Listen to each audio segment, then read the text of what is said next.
नमस्कार दोस्तों, आज हम लोग जेएसएससी द्वारा सहायक आचार्य की नियुक्ति के संबंध में विज्ञप्ति निकाली गई है। उस विज्ञप्ति के इंटरमीडिएट प्रशिक्षित सहायक आचार्य की जो सिलेबस है उसकी मैं आज बात करूंगा। इसके पहले मैं इसके नोटिफिकेशन के बारे में डिटेल से चर्चा कर चुका हूं। आज हम लोग 3 बातों पर चर्चा करेंगे।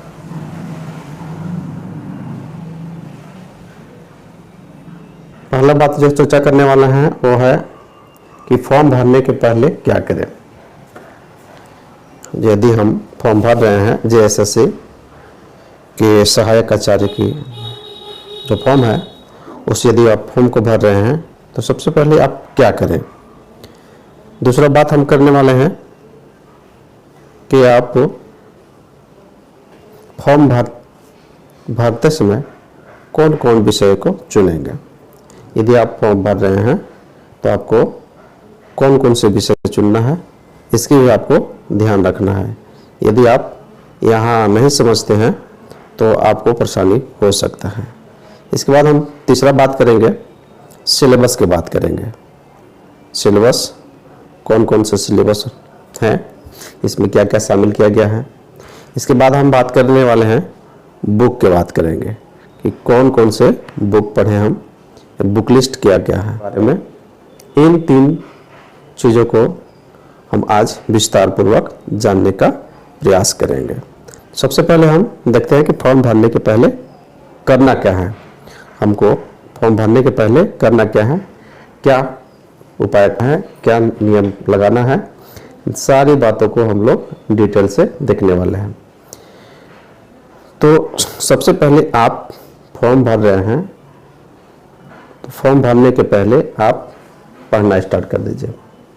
इसमें कोई आपको ट्रिक नहीं लगाना है, कोई दिमाग नहीं लगाना है, क्योंकि जेएसएससी के जो आपका 1 to 5 का जो आपका सिलेबस है वह थोड़ा सा आपको मेहनत करने की आवश्यकता है।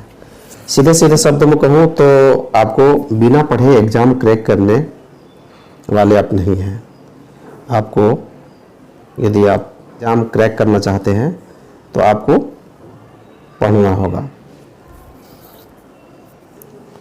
क्योंकि आपके सिलेबस में 1 to 5 की बात करें, आपके सिलेबस में हर वो चीज़ दिया है, हर टॉपिक दिया है, हर सब्जेक्ट दिया गया है। 1 to 5 सिर्फ ये मत समझिए कि 1 to 5 है इसका सिलेबस बहुत आसान होने वाला है। इसका सिलेबस आसान होने वाला नहीं है, बड़ा ही थोड़ा सा टफ दे दिया गया है।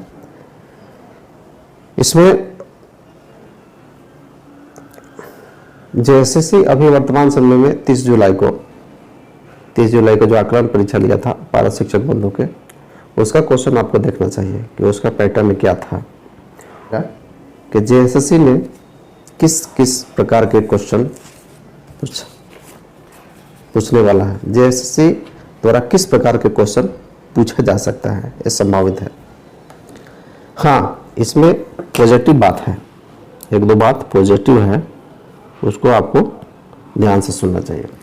पॉजिटिव बात क्या है, यदि आप क्वालिफाइंग कर जाते हैं, आप इसमें फॉर्म भरते हैं, क्वालिफाई हो जाते हैं, तो इसमें आपको नौकरी पक्का है। अब हम बोल रहे हैं कि नौकरी कैसे पक्का है, तो आप समझने का प्रयास कीजिए कि एग्जाम में बैठने वाले विद्यार्थियों की संख्या बहुत कम है। एग्जाम में बैठने वाले विद्यार्थियों की संख्या बहुत कम है अन्य प्रतियोगी परीक्षा की अपेक्षा। वो कैसे? तो इसमें कंडीशन लगा दिया गया है कि जो जेटेट पास है वही एग्जाम में बैठ सकते हैं। और अभी तक झारखंड में जेटेट कितना बार हुआ है, तो मात्र 2 बार हुआ है। एक 2013 और दूसरा आपका हुआ है 2016। 2 ही बार अभी जेटेट हुआ है। तो 2013 वाला की जो बात करें उसमें 80% लोग जो हैं 80% लोग नौकरी कर लिए हैं। 20% दुर्भाग्यवश नहीं कर पाए, लेकिन इसमें 13 वाले लोग 80% नौकरी कर रहे हैं वर्तमान समय 1 to 5 में। दूसरी बात करते हैं 2016 की बात करते हैं। तो 2016 में भी बहुत सारे ऐसे कैंडिडेट हैं जो फ्रेशर थे, जो अन्य जगहों पर तैयारी कर रहे थे, वो भी कहीं ना कहीं इंगेज हो चुके हैं। ज़्यादातर लोग इंगेज हो चुके हैं और बहुत से लोग अपने अपने व्यवसाय, अपने अपने कार्य में व्यस्त हो चुके हैं। लेकिन आप लगे हुए हैं, फ्रेशर हैं और आप चाह रहे हैं कि सहायक आचार्य की एग्ज़ाम हम क्वालिफाई कर लें, तो आपको थोड़ा सा मेहनत करने की आवश्यकता है। सभी सब्जेक्ट वाइज, टॉपिक वाइज आपको ध्यान देने की आवश्यकता है। आप इसमें क्वालिफाइंग हो जाइएगा, नौकरी आपका पक्का।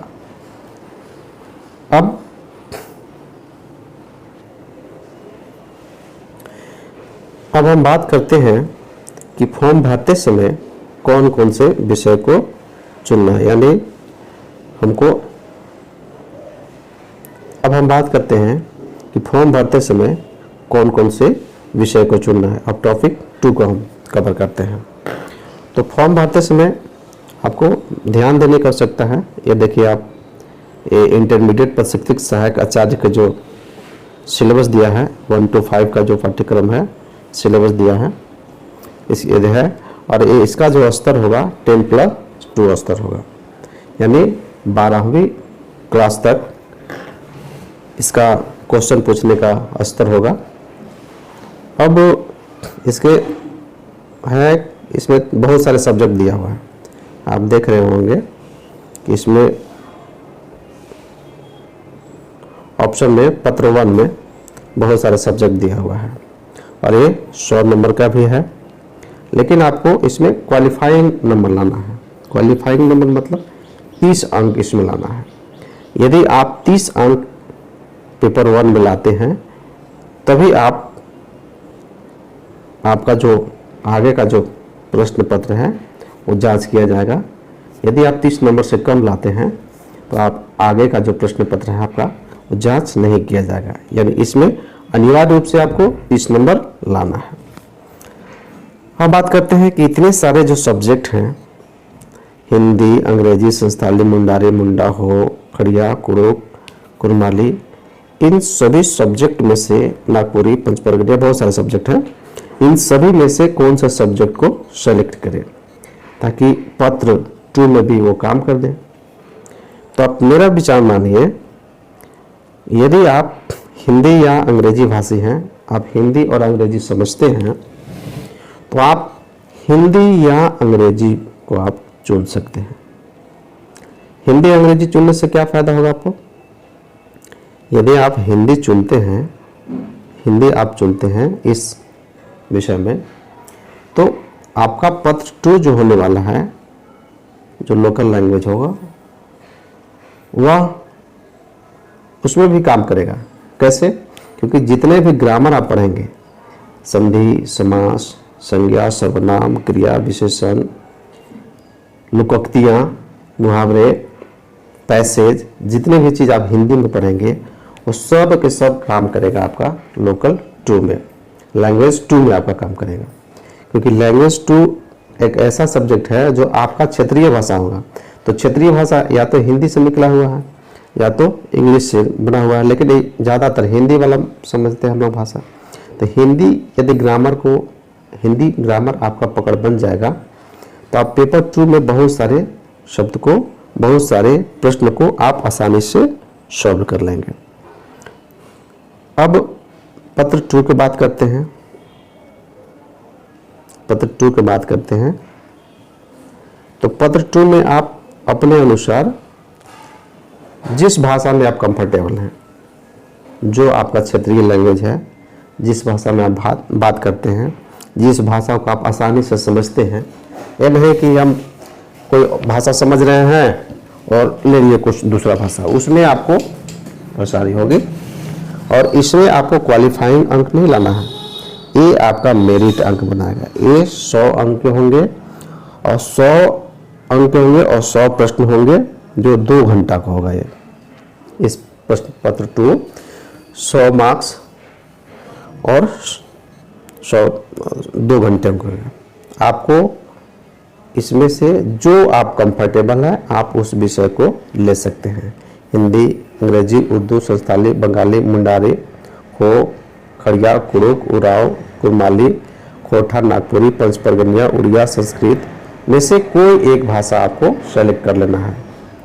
जैसा कि हम आपको पत्र 1 के बताया कि ज़्यादातर आपको ग्रामर काम करेगा। ग्रामर थोड़ी बदलता है।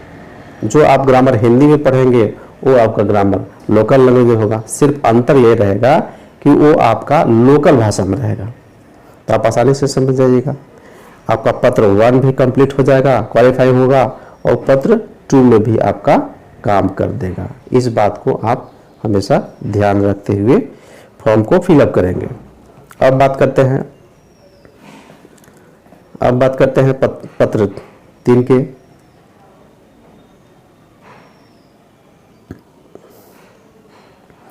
पत्र 3 में आपको कोई दिमाग नहीं लगाना है। पत्र 3 में आपको कोई दिमाग नहीं लगाना है, क्योंकि आपको जितने भी सब्जेक्ट दिए हुए हैं ये सब अनिवार्य है, ये सब कंपलसरी है। इसमें ऐसा नहीं है कि आप इसको लीजिएगा इसको नहीं लीजिएगा। देख लेते हैं सिलेबस में क्या दिए हुए हैं। पत्र 3 का जो 1 है सामान्य ज्ञान एवं समसामयिकी, जो 50 नंबर के होंगे। प्रश्न की संख्या 50 और उसका पूर्णांक भी 50 होगा। सामाजिक विज्ञान में सभी आ जाते हैं। आपका इतिहास आ गया, भूगोल आ गया, नागरिक शास्त्र आ गया, इकोनॉमिक्स आ गए, वो सभी आते हैं। तो ये 75 नंबर का रहेगा, और 75 नंबर का रहेगा तो 75 इसका पूर्णांक भी रहेंगे, एक एक पूर्णांक होगा। और विज्ञान, तीसरा आप टॉपिक देख रहे हैं कि विज्ञान एवं गणित से भी प्रश्न 75 रहेंगे, पूर्णांक 75 होंगे। और ये तीनों जो पत्र 3 है, सामान्य ज्ञान, समसामयिकी, सामाजिक विज्ञान, विज्ञान एवं गणित, ये तीनों जो है मिलाकर 3 घंटे के प्रश्न पत्र रहेंगे। इसमें आपको जितना आप मार्क्स ला सकते हैं, जितने अधिक आप मार्क्स लाएंगे वो आपके लिए फायदेमंद होगा। देख लीजिए यहाँ क्या कह रहा है कि माध्यमिक परीक्षा अनुरूप मातृभाषा विषय में प्राप्त अंक मात्र अर्हत क्वालिफाइंग होगा। यानी आप पहला जो पत्र लेंगे वह क्वालिफाइंग होगा। इस पत्र में न्यूनतम 30% अंक आपको लाना होगा, 30 नंबर लाना होगा, जैसा कि हमने बताया। इसके बाद पत्र 2 की बात करेंगे। पत्र 2 में जो है ये आपका जो पाठ्यक्रम दिए गए हैं, इसका जो लेवल होगा पत्र 2 का, पत्र 1 का जो लेवल होगा वो 10 क्लास का स्तर होगा। इसका स्तर 10 क्लास तक होगा।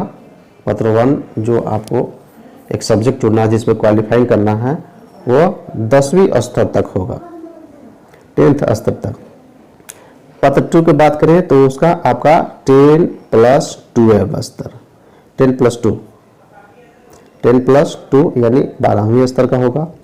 और तीसरा जो प्रश्न पत्र रहेंगे वो भी आपको +2 लेवल के रहेंगे।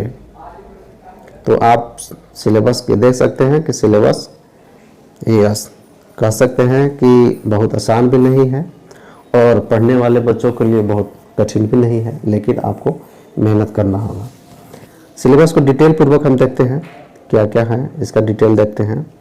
सामान्य ज्ञान एवं समसामयिकी, सामान्य ज्ञान एवं समसामयिकी में क्या पढ़ेंगे, तो आपको हम एक सलाह देंगे कि सामान्य ज्ञान एवं समसामयिकी करेंट अफेयर्स के लिए आप कोई स्पेशल बुक तो आता नहीं है। यदि आप कोई एक पत्रिका पढ़िए जो मंथली पत्रिका आता है, और आप डेली न्यूज़पेपर पढ़ना स्टार्ट कीजिए। न्यूज़पेपर पढ़ेंगे तो आपको बहुत सारा चीज़ क्लियर हो जाएगा। और न्यूज़पेपर लोकल जो सूचना है उसको ना देकर इंटरनेशनल नेशनल जो सूचना होते हैं उसको आप पढ़ेंगे तो आपके लिए फ़ायदेमंद होगा। इसके बाद देख लीजिए इसमें क्या क्या दिया हुआ है। सामान्य अध्ययन में। इसमें प्रश्नों का उद्देश्य अभ्यर्थी की सामान्य जानकारी तथा समाज में उनके अनुप्रयोग, संबंध, दिन प्रतिदिन की घटनाओं, सूक्ष्म अवलोकन, प्रति वैज्ञानिक दृष्टिकोण जैसे मामलों की जानकारी, जैसे कि शिक्षित व्यक्ति से जो उम्मीद किया जाता है इस तरह के प्रश्न पूछे जाएंगे। इसमें झारखंड से प्रश्न पूछे जाएंगे। भारत और पड़ोसी देश के संबंध विशेष रूप से पूछे जा सकते हैं, यानी आपको झारखंड के भी करेंट अफेयर्स को दिमाग में रखना है, झारखंड के भी करेंट अफेयर्स को याद रखना है, अपना देश भारत को भी याद रखना है, करेंट अफेयर्स भारत में क्या क्या हो रहे हैं, और इसके पड़ोसी देश, भारत के जो पड़ोसी देश हैं इनमें क्या क्या घटनाएं घट रही है वर्तमान समय में, इन सभी बातों को भी आपको ध्यान में रख के करेंट अफेयर्स तैयार करना होंगे। इसके बाद आप देख सकते हैं कि वैज्ञानिक प्रगति, राष्ट्रीय अंतर्राष्ट्रीय पुरस्कार, भारतीय भाषाएं, पुस्तक, लिपि, राजधानी, मुद्रा, खेल, खिलाड़ी, महत्वपूर्ण घटनाएं, भारत के इतिहास, संस्कृति, भूगोल, पर्यावरण, आर्थिक दृष्टि परिदृश्य, स्वतंत्रता आंदोलन, भारतीय कृषि तथा प्राकृतिक संसाधन के प्रमुख विशेषताएं एवं भारत के संविधान एवं राज्य व्यवस्था, ये भी पूछा जाएगा। यानी इतिहास, भूगोल, नागरिक शास्त्र जितने भी हैं वो सभी के सभी पूछे जाएंगे। इसमें पंचायती राज पूछा जाएगा, हाँ, सामुदायिक विकास, पंचवर्षीय योजना पूछा जाएगा। इसके बाद क्या पूछेंगे, झारखंड के भौगोलिक स्थिति, राजनीतिक स्थिति, झारखंड के भौगोलिक स्थिति के बारे में पूछा जाएगा, राजनीतिक स्थिति के बारे में पूछे जाएंगे। जैसे कि देख रहे हैं झारखंड के भौगोलिक स्थिति, राजनीतिक स्थिति, सामान्य जानकारी। अब आप इसमें अनुमान लगाइए कि क्या आप नहीं पढ़िएगा। इसमें तो सभी चीज लिख दिया। अब आप कोई पार्टिकुलर आप सोचेंगे कि एक टॉपिक पढ़ लेने से हमको काम चल जाएगा, तो ऐसा नहीं है। आपको संपूर्ण विषय को अच्छी तरह से अध्ययन करना होगा, तभी आप एग्जाम में अच्छा प्रदर्शन कर पाएंगे। अब अगला देखते हैं, अगला टॉपिक में क्या क्या दिया हुआ है आपका। सामान्य विज्ञान में क्या क्या दिए हुए हैं, तो सामान्य विज्ञान के दिन प्रतिदिन के अवलोकन, अनुभव आधारित विज्ञान की सामान्य समझ एवं परिबोध के संबंध में प्रश्न होंगे। एवं एक सुशिक्षित व्यक्ति से जिसने किसी विज्ञान विषय का विशेष अध्ययन नहीं किया हो अपेक्षित है।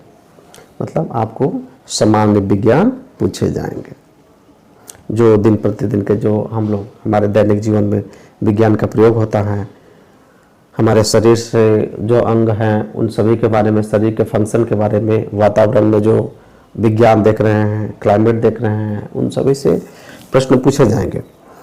तो इसका कोई परफेक्ट आपको सिलेबस नहीं दिया गया है, लेकिन आपको विज्ञान जो सामान्य विज्ञान है तो कक्षा 10 के स्तर तक आपको कंप्लीट एनी हाउ कर लेना होगा। अब बात करते हैं गणित विषय की बात करते हैं।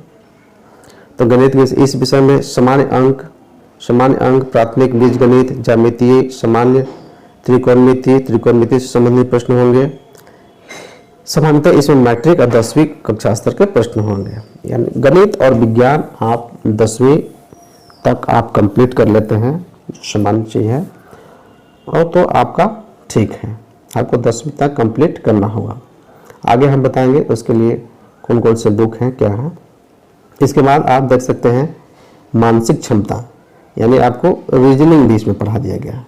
ऊपर में तो रीजनिंग नहीं दिया गया है, लेकिन आपको रीजनिंग भी पढ़ाया जाएगा। आपको रीजनिंग भी पढ़ना है। रीजनिंग में क्या क्या पढ़ना है आप इसमें देख लीजिए। रीजनिंग में क्या क्या पढ़ेंगे, इसमें शाब्दिक एवं गैर शाब्दिक, यानी वर्बल और नॉन वर्बल रीजनिंग जो होते हैं, वर्बल और नॉन वर्बल दोनों आपको पढ़ना है। रीजनिंग में दोनों पढ़ना है। इस घटक में निम्न में संबंधित यथासंभव प्रश्न पूछे जा सकते हैं। सादृश्य वाला पूछा जाएगा, समानता एवं भिन्नता पूछा जाएगा, स्थान कल्पना, समस्या समाधान, विश्लेषण, दृश्य समृद्धि, भेद, अवलोकन, संबंध अवधारणा, अंकगणित, तर्क शक्ति, अंकगणितीय संख्या, श्रृंखला एवं कूट लेखन एवं कूट व्याख्या, इन सभी रीजनिंग में प्रश्न पूछे जाएंगे। इसके बाद आप बात करते हैं कंप्यूटर से भी आपको प्रश्न आएंगे। कंप्यूटर से क्या प्रश्न पूछा जाएगा, देखिए इसमें कंप्यूटर के विभिन्न उपकरण यानी कंप्यूटर के जो पार्ट्स हैं, कौन कौन से पार्ट्स हैं, हार्डवेयर की बात करता है। यहाँ हार्डवेयर के बारे में, कंप्यूटर के हार्डवेयर कौन कौन से हैं ये पूछा जाएगा। इसके बाद एमएस विंडो पूछा जाएगा, यानी एप्लीकेशन एमएस विंडो पूछे जाएंगे। ऑपरेटिंग सिस्टम पूछे जाएंगे, कौन कौन सा ऑपरेटिंग सिस्टम है, इसका कहाँ उपयोग है, क्या नाम है। शॉर्टकट पूछे जाएंगे, एमएस ऑफिस पूछे जाएंगे, इंटरनेट संचालन की विधि पूछा जाएगा। इसके बाद इसमें और सामान्य जानकारी पूछे जाएंगे, यानी इंटर कंप्यूटर भी आपको पढ़ना है। इसमें आगे हम कंप्यूटर के बुक दिखाएंगे, आपको कंप्यूटर का कौन सा बुक पढ़ना चाहिए। अगला बात करते हैं, झारखंड से संबंधित प्रश्न पूछे जाएंगे। झारखंड से संबंधित क्या क्या प्रश्न हो सकते हैं, देखिए झारखंड राज्य के भूगोल, झारखंड राज्य के आपको भूगोल पढ़ना है, इतिहास भी पढ़ना, झारखंड के इतिहास भी पढ़ने जाएंगे। अब झारखंड के भूगोल और झारखंड के इतिहास के हैं तो कोई एक छोटा मोटा टॉपिक नहीं है, सिर्फ झारखंड के भूगोल लिख देना है। झारखंड के भूगोल लिखने से सारा चीज़ आपको पढ़ना होगा, क्योंकि एक छोटा मोटा चीज़ नहीं है भूगोल। झारखंड के इतिहास कोई छोटा टॉपिक नहीं है। सभ्यता संस्कृति तो मान लेते हैं कि छोटा टॉपिक है, ठीक है। साहित्य के बारे में पूछा जाएगा, इसके स्थान के बारे में, कौन सा स्थान कहाँ है, कौन सा स्थान प्रसिद्ध है, किस लिए प्रसिद्ध है। खनिज उद्योग के बारे में पूछा जाएगा। राष्ट्रीय आंदोलन के बारे में, झारखंड में जो राष्ट्रीय आंदोलन हुए हैं उसके बारे में पूछा जाएगा। इसका योगदान, झारखंड में राष्ट्रीय आंदोलन में योगदान का किन किन लोगों का था, कौन कौन से स्वतंत्रता सेनानी थे, इन सभी के बारे में पूछा जाएंगे। विकास योजनाएं के बारे में, अभी वर्तमान समय में कौन कौन सी विकास योजनाएं चल रही है, कौन कौन से योजना बनने वाला है, इसके बारे में पूछा जाएगा। खेल खिलाड़ी के बारे में पूछा जाएगा है। व्यक्तित्व के बारे में पूछा जाएगा, कौन कौन से व्यक्ति हैं, प्रमुख व्यक्तियों के बारे में पूछा जाएगा। नागरिक उपलब्धता के बारे में पूछा जाएगा, राष्ट्रीय एवं अंतर्राष्ट्रीय महत्वपूर्ण विषय इत्यादि के बारे में पूछा जाएगा। यानी आपको झारखंड का भी सभी सब्जेक्ट पढ़ने हैं, जो अब इसमें जो इतिहास भूगोल जितने भी दिया गया है, संस्कृति, स्थान, व्यक्ति, जो महत्वपूर्ण व्यक्ति हैं झारखंड में जिनका बहुत बड़ा योगदान रहा है स्वतंत्रता के पहले, स्वतंत्रता के बाद और वर्तमान समय में भी जो अच्छे अच्छे छवि के लोग हैं उनके बारे में पूछ सकता है। इसमें इतने सारे टॉपिक को आपको कवर करना है। अभी वर्तमान समय में मुझसे ऑफलाइन जो जेटेड पास अभ्यर्थी जुड़े हुए हैं उन सभी के आग्रह पर मैं एक ऑनलाइन क्लास प्रारंभ करने वाला हूं, जिसमें आपको topic wise, subject wise topic wise पढ़ाया जाएगा। इसके बाद आपको ऑब्जेक्टिव प्रैक्टिस करवाए जाएंगे। साथ ही साथ आपको टॉपिक इन होने पर आपको पीडीएफ भी दिए जाएंगे। यदि आपके पास समय है और आप खुद से तैयारी करना चाहते हैं तो अच्छी बात है। यदि आप कहीं इंगेज हैं, आपके पास टाइम कम है, आप तैयारी करना चाहते हैं तो आप हमसे जुड़ सकते हैं। मेरा व्हाट्सएप नंबर है 9963533417। इस पे आप व्हाट्सएप कर सकते हैं। आपको किसी भी प्रकार के इसमें डाउट हो तो आप व्हाट्सएप कीजिए, कॉल नहीं कीजिएगा, व्हाट्सएप कीजिएगा। यदि हमको लगेगा कि हाँ आपके प्रश्न उचित है, आपको जवाब देना चाहिए, तो हम खुद कॉल करके आपको पूछ लेंगे। इस व्हाट्सएप नंबर पे आप अपना नाम, उम्र और अपना जगह को व्हाट्सएप कीजिए, आपको हम एक ऐड ग्रुप में जोड़ लेंगे।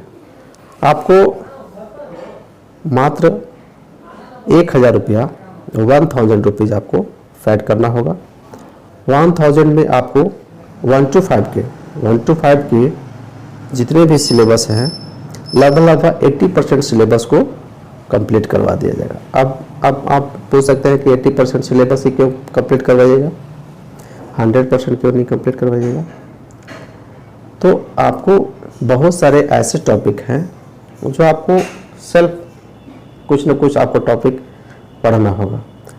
जैसे कि आपके लोकल लैंग्वेज जो है, तो लोकल लैंग्वेज जो आप जो चयन करेंगे उसको सिर्फ हम आपको तरीका बताएंगे और उसमें ग्रामर बताएंगे। जो हिंदी ग्रामर है उसको आपको हम बताएंगे, बाकी आपको खुद तैयारी करना होगा, खुद मेहनत करना होगा। इसलिए यदि आप चाहते हैं कि हम क्लास ज्वाइन करें तो आप मेरे व्हाट्सएप पर आप लिखकर भेज सकते हैं। अब बाकी हम बुक लिस्ट की बात कर लेते हैं। अब हम बुक लिस्ट के बारे में बात करते हैं। बुक लिस्ट कि इसमें कौन कौन से बुक पढ़े। यदि आप सेल्फ पढ़ना भी चाहते हैं तो कौन कौन से बुक हैं जो हम पढ़े और इसमें अच्छा मार्क्स ले आए। तो बुक लिस्ट की हम बात करें तो 1 में है जो क्वालिफाइंग है, उसमें हिंदी के यदि आप हिंदी सब्जेक्ट लेते हैं तो हिंदी में आपको एक लुसेंट का बुक आता है। लुसेंट का सामान्य हिंदी आता है लुसेंट का। अब सामान्य हिंदी को आप देख सकते हैं, ये अच्छा भी है। इसमें जितने भी व्याकरण हैं वो सभी दिए गए हैं, मुहावरे, लोकोक्तियाँ, इसके बाद बहुत सारे प्रैक्टिस सेट दिए गए हैं। इसको आप देख सकते हैं हिंदी में। यदि आप और सब्जेक्ट लेना चाहते हैं अपने अनुसार तो आप अपने अनुसार चयन कर सकते हैं। इसके बाद बात करें तो पेपर 2 की बात करें तो आप लोकल लैंग्वेज जो है, आपका लोकल लैंग्वेज जो है वो खुद आप उसको लिए तो आप सेल्फ है, आपको देखना होगा कि आप कौन सा लैंग्वेज देखते हैं। और जो भी आप क्षेत्रीय भाषा रखेंगे वो ऑब्जेक्टिव नहीं लेंगे, पहले आप सब्जेक्टिव को लीजिएगा। सब्जेक्टिव पहले आप सब्जेक्टिव पढ़िएगा, सब्जेक्टिव पढ़ने के बाद आप ऑब्जेक्टिव बनाइएगा, तभी आपको समझ में आएंगे कि किस तरह के प्रश्न पूछे जाते हैं और आएंगे। सिर्फ ऑब्जेक्टिव पढ़ने से काम नहीं चलने वाला। तीसरा सब्जेक्ट की बात करें जो पेपर 3 है, सामान्य ज्ञान जो बात करें, आपको इसमें आपको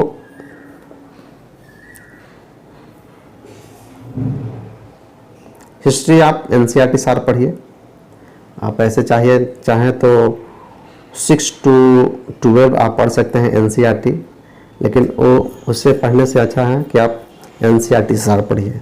एनसीईआरटी सार पढ़ने से इसमें भी आपको वो सारा चीज़ समझ में आ जाएगा, क्वेश्चन जो रहेंगे। देखिए 6 to 12 इसमें दिया गया है, तो 6 to 12 है तो आप इसको पढ़ सकते हैं। इसका सभी सीरीज आते हैं, आप इसको देख सकते हैं। इसके बाद इसका सिविक्स भी आते हैं, जो पॉलिटिकल साइंस है वो भी आते हैं। इसका एनसीईआरटी सार है, इसको भी आप देख सकते हैं। इसके बाद हम बात करें कंप्यूटर की, तो कंप्यूटर में आप इस तरह के आप परीक्षा मंथन, ये बहुत अच्छा बुक है परीक्षा मंथन, कंप्यूटर एक परिचय, हार्डवेयर, सॉफ्टवेयर और एप्लीकेशन, इंटरनेट, ये सभी तरह के इसमें प्रश्न दिए गए हैं। यदि आप चाहें तो आप इसको देख सकते हैं। इसमें बहुत सारे चीज़ दिए गए हैं, इसमें सब्जेक्टिव और ऑब्जेक्टिव दोनों दिए गए हैं। ये बुक मेरे पास है और अच्छा बुक है, इसलिए आपको हम सजेस्ट कर रहे हैं। ऑनलाइन भी अवेलेबल है, ऑनलाइन ऑफलाइन दोनों अवेलेबल है, आप देख सकते हैं। इसके बाद आप रीजनिंग में बात करें, रीजनिंग में जो अजय चौहान का जो रीजनिंग है, आपको वर्बल और नॉन वर्बल दोनों आप पढ़िएगा, क्योंकि आपके सब्जेक्ट में वर्बल और नॉन वर्बल दोनों दिए गए हैं। अजय चौहान का एक बुक है, बहुत अच्छा बुक है रीजनिंग के लिए, इसको आप पढ़ सकते हैं। सामान्य विज्ञान की बात करें, साइंस की बात करें तो साइंस आप 6 to 10 जितने भी एनसीईआरटी बुक हैं 6 to 10 आप अच्छी तरह से पढ़िए। इसके अलावा मैथ भी आप 6 to 10 कंप्लीट करने के प्रयास करेंगे। यदि इतना सारा सब्जेक्ट, इतने सारे आप सिलेबस कंप्लीट कर लेते हैं, तब आप समझ जाइए कि मेरा एग्ज़ाम में क्वालिफाई होना 90% चांस बनता है। यदि आप एग्ज़ाम में क्वालिफाई हो जाएंगे, यदि आप सिर्फ क्वालिफाई हो जाते हैं एग्ज़ाम में, तो आपका सिलेक्शन 100% हो जाएगा। उम्मीद है आप इस तीनों टॉपिक को अच्छी तरह से समझ गए होंगे। यदि आप समझ गए हैं तो वीडियो को लाइक कर दीजिएगा, शेयर कर दीजिएगा और सब्सक्राइब कर दीजिएगा। और यदि आप पैड ग्रुप में जुड़ना चाहते हैं तो आप मेरे व्हाट्सएप नंबर पर कमेंट जरूर कीजिएगा। धन्यवाद।